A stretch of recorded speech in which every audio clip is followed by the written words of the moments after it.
Hello, Tony. What is up? Welcome back to Jamstack Fridays.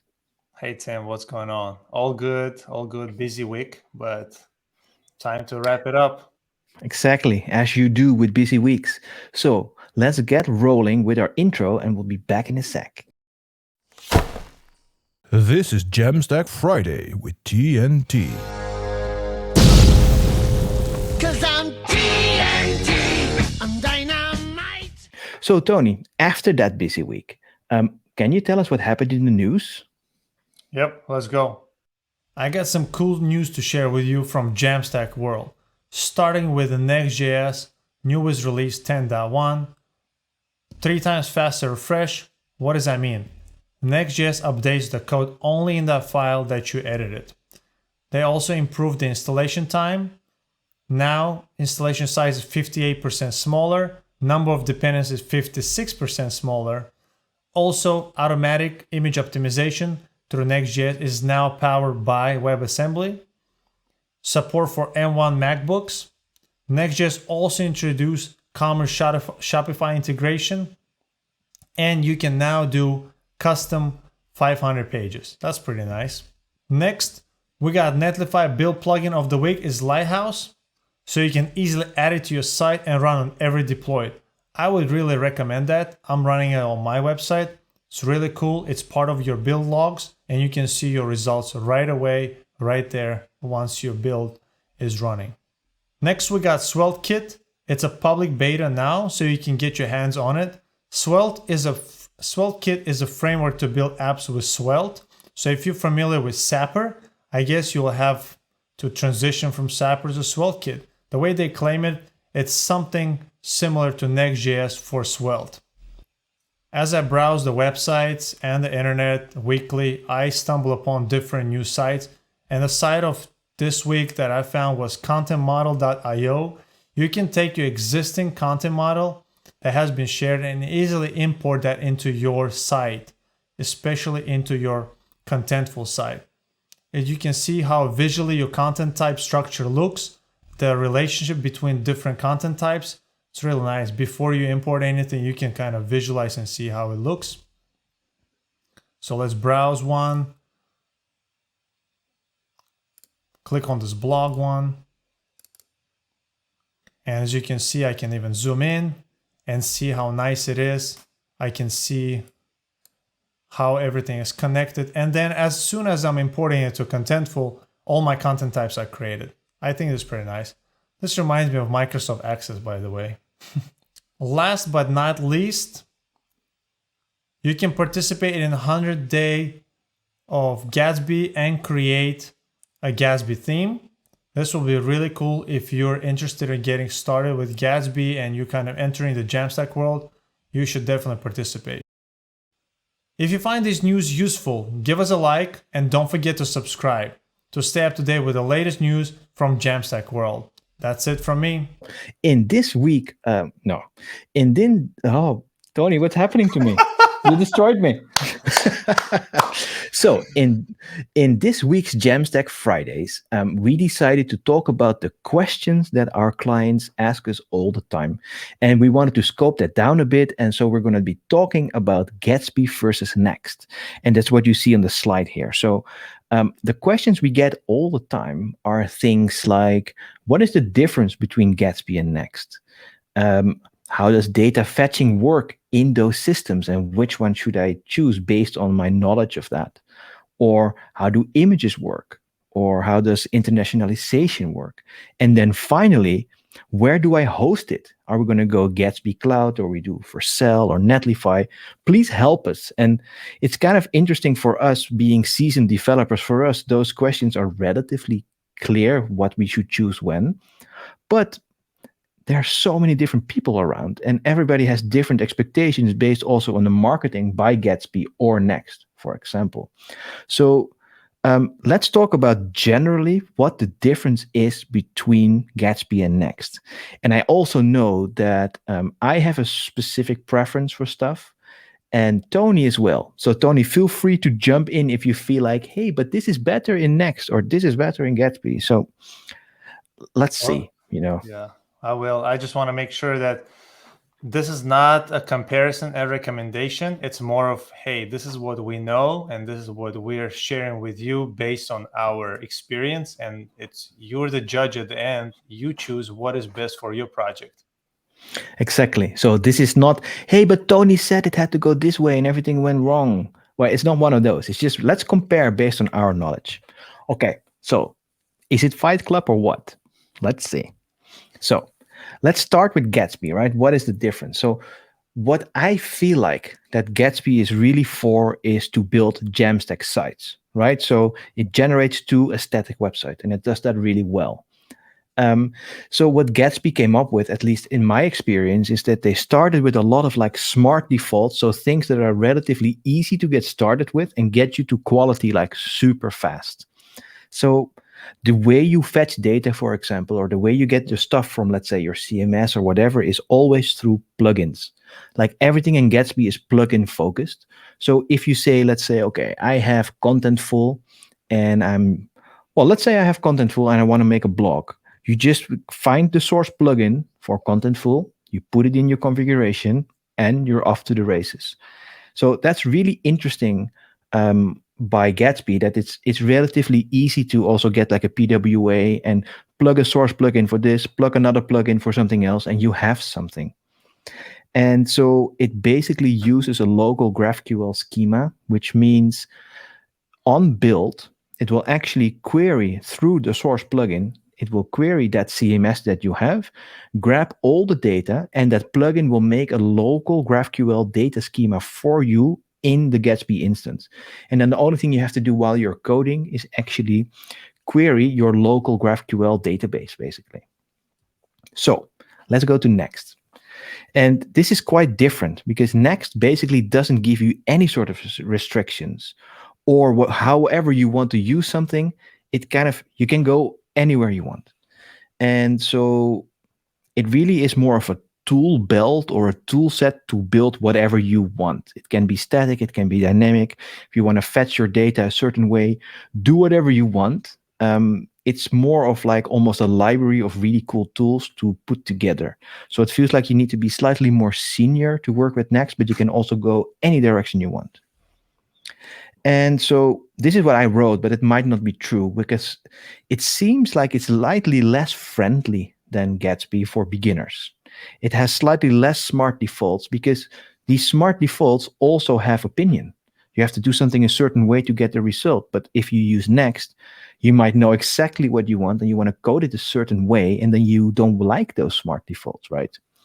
So Next can also be a Jamstack site, but it can also just run dynamically as a node server somewhere.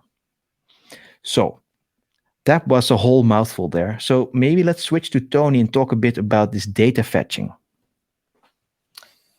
Yeah, the first thing I want to kind of piggyback off what you just said is the plugins, right? Like when I started back in the day, I know it's off topic a little bit, but it was Angular. It was a full framework. You have everything built in, and then React started coming up, and React was, okay, you need to install this dependency, that dependency, this library, that. So Gatsby reminds me of that, and I was scared to go into React because, okay, what if this library or this plugin is not up to date? It's not maintained. It's out of date. It's built by community. And then I'm kind of now dependent on that open source project. Are they supporting it or not? With Next, and kind of coming to Gatsby and Next now, what I really like about Next, you have built-in APIs. Everything is built into the framework. You can just use for data fetching, for example. You have static props, you have static path, you have server-side props, and you just build it in there, and that's it. You have, I guess, flexibility to go any direction you want. And with Gatsby, you go into the Gatsby plugin library, you find what suits you, and you install it. It doesn't work, you go for the next plugin, Yeah, So like you hope for the best. But maybe we can just compare a little because... Sorry, go for it. Like, because the local schema... So this is quite different, right? Where in Gatsby, you need to use this GraphQL thing, which is actually kind of fun. But if you're not used to it, that's again, like, why are you forced to do it, right? Yeah. Then what else we got? We got also the data fetching, the source plugin abstract data fetching away. So one thing that I wanted to kind of, by doing my kind of research and working with these frameworks, what I seen is that Gatsby is towards like blogs and static pages when we're talking like in Jamstack kind of terms, right? Static site, and that's it. Like, can you do some rendering, client side rendering? Yes, you can. You can do it with Gatsby as well. But will you write more code? Probably. Will you have to like kind of not re-engineer, but like make more? You have to write more lines of code. With Next.js, I think it's much more straightforward, very easy. You just choose however you want to fetch data, and that's it. Yeah, that's the one thing I noticed using Gatsby, which like this ease of use thing, it actually up to a certain point, it's amazing. You just plug in something and you have your website is just there because the data is fetched. But what if you want to go like 1% off? It doesn't work anymore. And I've actually had to write my own plugin, put that on NPM, and then get it to work. And of course, there's flexibility around it, but that was kind of annoying to me. Yeah, that reminds me of you're working with a platform. There's not enough good documentation. You pull up a special like your files, you decompile those DLLs, and you're trying to figure out how everything is working, or you build something of your own that you don't like. That's the way it's built for within that framework. I love that you went to DLLs, by the way. It gives away where you come from. But anyways, let's go to next, because you already talked about the static props, right? So just how does that work? So static props is pretty much it's build time. Everything is build time. You're able to connect to API endpoint. Everything just pull the way you need to, and then at build time, you're building your pages. What if you want to keep your website kind of dynamic a bit and have client-side rendering?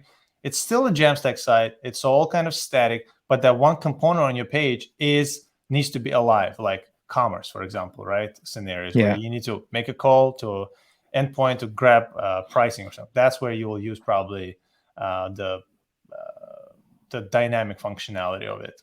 So, for example, server-side props. You fetch data on each request. Every time page reloads, you make a call, and then it's available for you. Right? Yeah, what I kind of like in the get server-side props one is basically it's like when you do SSR, this is the first thing that fires. It gets the data almost like sync and then adds it as props to all your components to render. So it's really quite easy. Like all your complexity has to be in that function and the rest is just props and run, right? This is pretty cool. One thing to mention is if you're going to be fetching like dynamic images, for example, you might run into a problem of our favorite Google Lighthouse score with a layout shift. So if you have just components just loading and then boom, picture just shows up later, then that's not good. So you need to... Well, you're going to have to do aspect ratio stuff in CSS, and you can probably solve it, right? But it's good that you say this, because let's talk about images now. There's a really nice bridge you made there. It's almost like you know this deck. Okay, so talk about images for us, man. So images, well, what I heard every time I ask developers also, because I need to do my research, what is your choice? Like, how do you compare image, or not just image? How do you compare Gatsby and Next? First thing that always pops up, Gatsby has a nice plugin. You even said it to me a few times, and then other developers told me it's there, really easy. It's all optimized. It does everything for you. So it is another plugin that you have to install. And what I wonder about, like, I think this plugin works. I've used it. You put it in, there's not much to worry about. You can lazy load stuff, all that stuff. However, what if I wanted to plug in, let's say, Cloudinary into that plugin? Would it then just work? Or do I need to build something around this plugin? Or do we need to find another plugin? What if there is no plugin? Then suddenly you're doing custom code, but you have to have these plugins. And that kind of worries me sometimes, even though this works fine. How do you feel about that? Yeah, for me, everything that I have to customize for a framework that's out of the proportions that I have to do it myself. What if I'm not following any best practice? What if tomorrow is a new release and then now I have to maintain that? So in my the plugin way, in my opinion, is a little bit risky, but hey, some Well, the developers thing will is, disagree. I probably disagree on some point because if you have a plugin, the responsibility is with them, so you can kind of finger point. Then again, it's all open source, so maybe there's no support system there, right? But so let's have a look at what Next does because I think they have now a component, but like framework native, right? Yeah, they refer to it like API, like a Okay. next image API, and they introduced it, I think, in version 9. I can't remember which Mhm. 9 version, but the great thing about it was we have 50% of our website load is images, and that's why we're kind of performance is affected, right? What do we Yeah. usually do for images? We just drop the image tag in there, we add a source, alternative alt text, and then width and height. And that's it. That's the best way we can do it.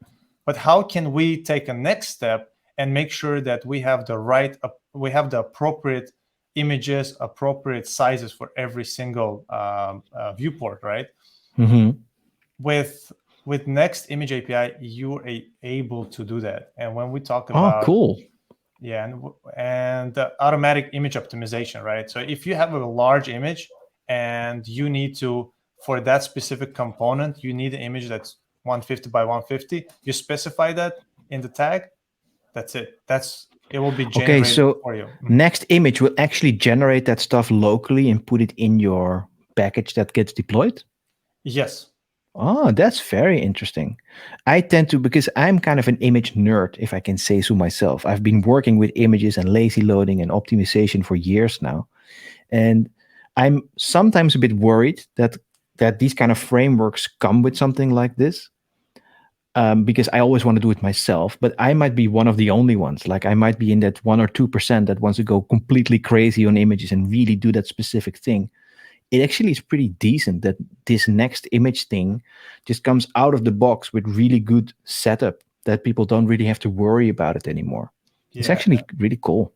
Yeah, and as I mentioned in the news, with the new release 10.1, now you Mhm. get support to run them on. They added support for M1 MacBooks, so now Okay. that's interesting. How So the support that they need there is probably because that little software that runs to compile the images is now optimized for Apple Silicon, right? That's it. Yep, that's Okay, it. so it's like a node process somewhere that needs some sort of binary that needs to be good for Apple Silicon. I'm just learning this as you say it, so thanks. Yeah, So this is a big one. Let's talk about internationalization for a bit. And I think a lot of people don't really need that. But then when you work in software like Tony and me, we are kind of more in the enterprisey level of things. And I've had websites that have 60 markets. And that doesn't mean 60 languages, but it's different content for maybe certain markets have different languages or like it's really quite crazy and we need to deal with that, right? So, Tony, what do you think about Gatsby versus Next in this scenario? Let's start with Gatsby. I think the way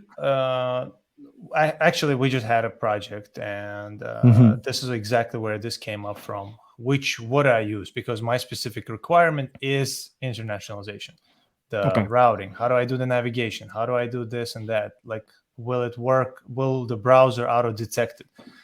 Oh yeah. Both frameworks support it in a similar way. Okay. That's you add a plugin of some sort, you install a dependency, right? But then Next.js, what I really like, you have a way to add a module. That's what they call it. You have a module, international, and then you'd specify different routes in there, and you can say, But isn't that the same with Gatsby that's on the screen right now? It's like the Gatsby plugin. How does that differ from Next? Isn't that similar? um, Because I think the main difference is, well, let's just let's just continue into slide here. Because if we now look at Gatsby, it's another plugin again, right? That makes sure you can have dynamic routes based on language, but they don't do anything else. So you need like a package like React Internationalization. But if you now look at Next here on the slide, and the it's reason completely built in, right? yeah, and the reason I took like a pause there is I just want to kind of Mhm. highlight that documentation on Gatsby definitely needs some improvement. Okay. Just my 2 cents. It's just when you go to Next, it's just so easy to read, so easy to navigate. With Gatsby, you have to go around, find out what exactly you need to do. It's like you're doing your own research. It's all there, Well, dumped for you. exactly, because we just did that, of course, because we had to prepare this a little. And I looked at that documentation, then it says, yeah, there's a plugin. That's it. And then use the other plugins like React Internationalization or Internationalization Next or whatever. Actually, Gatsby says the same thing on their docs. But then I have to click on the plugin documentation and then I go to a GitHub page without much documentation. And I then actually don't know what to do. And I felt Next was a little bit more clear in that sense. You're totally right. Yeah.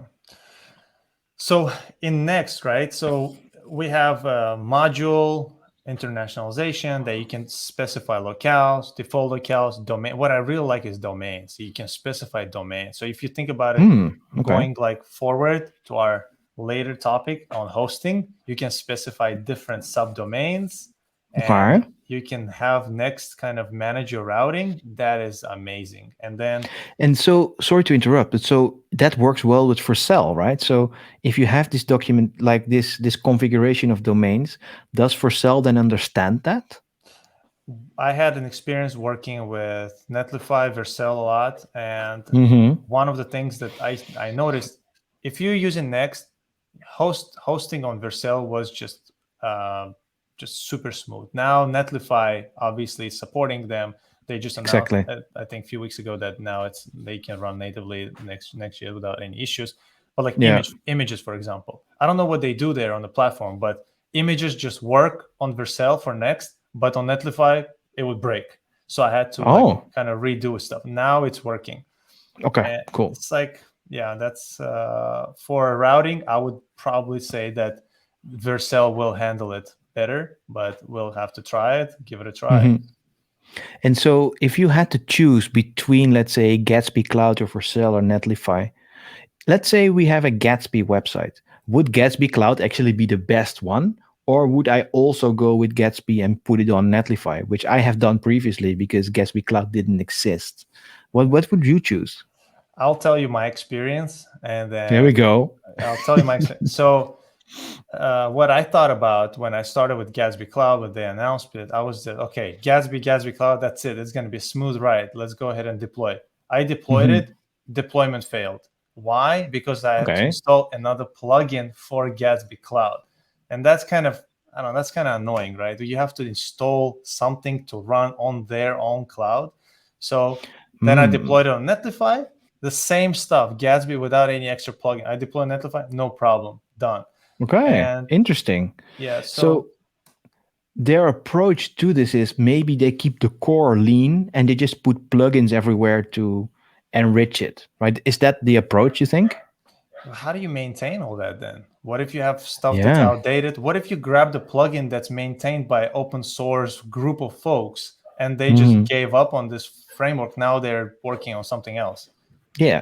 Then That's problematic. you got to do it yourself. Well, it's problematic if you're in the world where we are, right? Because we don't really just do a small blog. No, we actually build bigger websites, enterprise like great stuff. Mhm. Yeah, if then suddenly a plugin doesn't work and your build fails, we have problems, right? That's a Exactly. delay in delivery. Yeah. And so if you were going to Next.js, Vercel would probably be the best choice, I'm assuming, as they are so tightly coupled together.